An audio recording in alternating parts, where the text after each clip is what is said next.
ሆሳዕና በአርያም። አንድም ሆሳዕና ማለት አሁን አድነኝ ማለት ነው። እስኪ አሁን አድነኝ በሉ በሉ ንገሩ።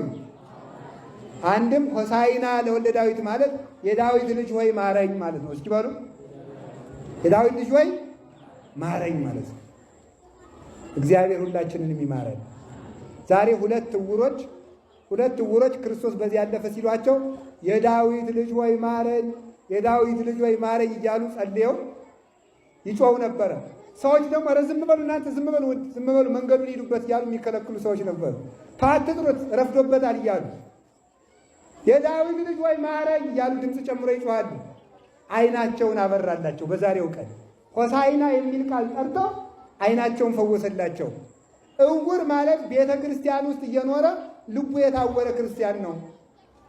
የዳዊት ልጅ ሆይ ማረኝ ማለት እግዚኦ መሐረነ ክርስቶስ ብሎ መጸለይ ያለበት።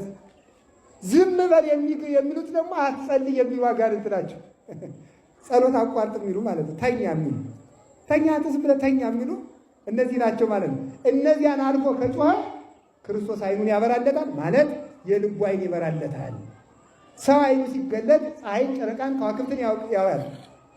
ፀሐይ ክርስቶስ፣ ጨረቃ ቤተ ክርስቲያን።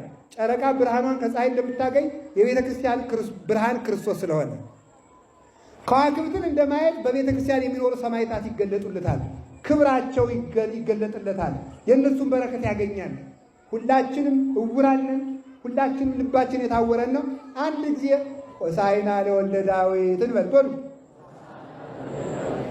ሆሳዕና በአርያም የዳዊት ልጅ ሆይ ማረኝ። ድገሙት። የዳዊት ልጅ ሆይ ማረኝ። የዳዊት ልጅ ሆይ ሁላችንንም ይማረን። ጸሎት መጸለይ ቢያቅታችሁ እንኳን ሌሊት ተነስታችሁ መኪናም ውስጥ ስትሳፈሩ፣ ቢሮም ስትገቡ፣ መንገድ ለመንገድም ስትሄዱ በህሊናችሁ ይችን ጸሎት በሏል። እስኪ የዳዊት ልጅ ሆይ ማረኝ በሉ። የዳዊት ልጅ ሆይ ስትሉ አጋንንት ይርቃሉ።